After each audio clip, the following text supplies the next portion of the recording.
வணக்கம் மக்களே, welcome back to escape traveller. நான் உங்கள் பரணி. இன்றைக்கி நம்ம எங்கே போகிறோம் பார்த்தீங்கன்னா, ஒரு அழகான ஒரு குடைவரை கோயில் தான் போய் எக்ஸ்ப்ளோர் பண்ணி பார்க்க போகிறோம். இந்த குடைவரை கோயில் எங்கே அமைஞ்சிருக்குன்னு பார்த்தீங்கன்னா, காஞ்சிபுரத்தில் இருந்து வந்தவாசி போகிற வழியில் அமைஞ்சிருக்கு. இந்த கோயிலோட பெயர் மாமண்டூர் கேவ் டெம்பிள். இந்த எக்ஸ்ப்ளோரேஷனில் என் கூட ட்ராவல் பண்ண போகிறது என்னோடய ஃப்ரெண்ட் அருண். நாங்கள் 2 பேரும் தான் ட்ராவல் பண்ணி போய் பார்க்க போகிறோம். ரொம்ப எக்ஸைட்டிங்காக இருக்குது. இன்னொரு முக்கியமான விஷயம், நம்ம சேனலுக்கு இதை நீங்கள் ஃபஸ்ட் டைம் வரீங்கன்னா சேனலை மறக்காமல் சப்ஸ்கிரைப் பண்ணிக்கோங்க. வீடியோ பிடிச்சிருந்தால் லைக் பண்ணிக்கோங்க. நான் ட்ராவல் பண்ணிகிட்டே vlog கண்டினியூ பண்ணுறேன். நீங்கள் வீடியோ ஸ்கிப் பண்ணாமல் கடைசி வரைக்கும் பாருங்கள், உங்களுக்கு கண்டிப்பாக பிடிக்கும்.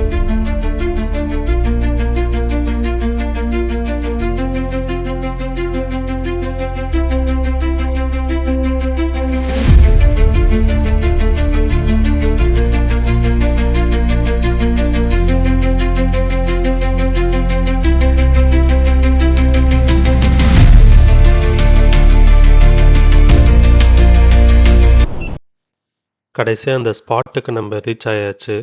இப்போ நீங்கள் இங்கே பார்க்க போகிற சிற்பங்கள், கல்வெட்டுக்கள், அப்புறம் இந்த படிக்கட்டுக்கள்லாம் வந்து பார்த்தீங்கன்னா, ஒரு 1300 வருஷத்துக்கு முன்னாடி வாழ்ந்த பல்லவ அரசர்களால் கட்டப்பட்டது.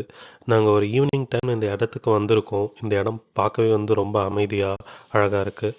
அது மட்டும் இல்லாமல் இப்போ நம்ம கூட வந்து பார்த்திங்கன்னா ஒரு ஃப்ரெண்டு வந்து ஜாயின் பண்ணியிருக்காரு. அவரை நீங்களே பாருங்கள். ஹாய். ஓகே, அவர் நம்ம கூட ஜாயின் பண்ணுறதுல அவருக்கு விருப்பம் இல்லை போல். சார், நம்ம இந்த கோயிலை வந்து எக்ஸ்ப்ளோர் பண்ணி பார்க்கலாம். அது என்னன்னே தெரியணுங்க.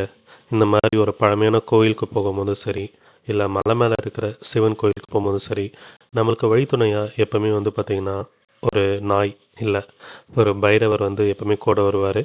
இந்த அனுபவம் உங்களுக்கும் நடந்திருந்தால் கமெண்ட் செக்ஷனில் சொல்லுங்கள், நான் தெரிஞ்சுக்கிறேன். இந்த கோயிலோட மெயின் கருவறை நோக்கி நம்ம போயிட்டுருக்கோம். இந்த கருவறை நெருங்கும் போதே ஒரு நல்ல வைப்ரேஷன் வந்து என்னால் ஃபீல் பண்ண முடியுது. இங்கே இருக்கிற சிற்பங்கள் அப்புறம் கல்வெட்டுக்கள்லாம் ரொம்ப பழசாக தான் இருக்குது. ஆனால் இந்த சிற்பங்கள் பார்க்கும்போது ரொம்ப உயிரோட்டமாக இருக்குது. இதை நம்ம பார்க்க வந்த ருத்ரவாலீஸ்வரர். இந்த சாமிக்கு பக்கத்துலேயே வந்து பார்த்திங்கன்னா நந்தீஸ்வரர் இருக்கார். அன்ஃபார்ச்சுனேட்டாக அவரோட தலை வந்து துண்டிக்கப்பட்டிருக்கு. இந்த இடத்துக்கு பக்கத்துலேயே இன்னும் ஒரு முக்கியமான ஒரு கல்வெட்டு இருக்குது, அதை போய் பார்க்கலாம். இந்த கல்வெட்டெல்லாம் இருக்குது தெரியுமா? இந்த கல்வெட்டு யாரோடதுன்னு கேட்டால் நீங்கள் ரொம்பவே ஆச்சரியப்படுவீங்க. அதாவது இந்த கல்வெட்டுலாம் வந்து பார்த்தீங்கன்னா முதலாம் ராஜராஜ சோழனுடைய கல்வெட்டுக்கள்.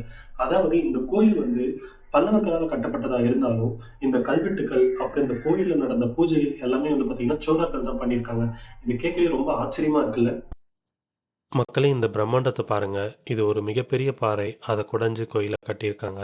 இந்த மாதிரி கோயில் இப்போ கட்ட முடியுமான்னு கேட்டால் அது ஒரு மிகப்பெரிய ஒரு கேள்விக்குறிதான். இந்த இடத்துல ஒரு சின்ன மலை இருக்குது. அந்த மலைக்கு மேலே ஏறி போனீங்கன்னா ஒரு காலபைரவர் கோயில் இருக்குது. நாங்கள் போன டைமில் வந்து பார்த்தீங்கன்னா கோயில் க்ளோஸ் பண்ணியிருந்தாங்க. அதனால் என்னால் வீடியோ எடுக்க முடியல உள்ளே போய். நீங்கள் கொஞ்சம் மேலே ஏறி போய் பார்த்தீங்கன்னா ஒரு ஜலகண்டேஸ்வரர் கோயில் இருக்கும். இந்த கோயில் விஷயம் இல்லை, இந்த கோயில் அமைஞ்சிருக்கிற இடம் தான் விஷயமே. இந்த கோயிலுக்கு பின்னாடி ஒரு ஏரி இருக்குது. சன்செட் ஆகிற டைமில் அந்த சூரிய ஒளி அந்த ஏரி மேலே பட்டு அந்த ஏரியை தங்க மாதிரி ஜொலிக்கும். ஏதோ ஒரு சொர்க்கத்துக்கு வந்த மாதிரி இருக்குது எனக்கு என்னமோ. இந்த வீடியோ உங்களுக்கு பிடிச்சிருக்குன்னு நினைக்கிறேன். வீடியோ பிடிச்சிருந்தா லைக் பண்ணுங்கள், சேனலை சப்ஸ்கிரைப் பண்ணுங்கள். வேறு ஒரு இன்ட்ரெஸ்டிங்கான வீடியோட உங்களை நெக்ஸ்ட் மீட் பண்ணுறேன். இத்துடன் உங்களிடமிருந்து விடைபெறுவது உங்கள் பரணி. நன்றி.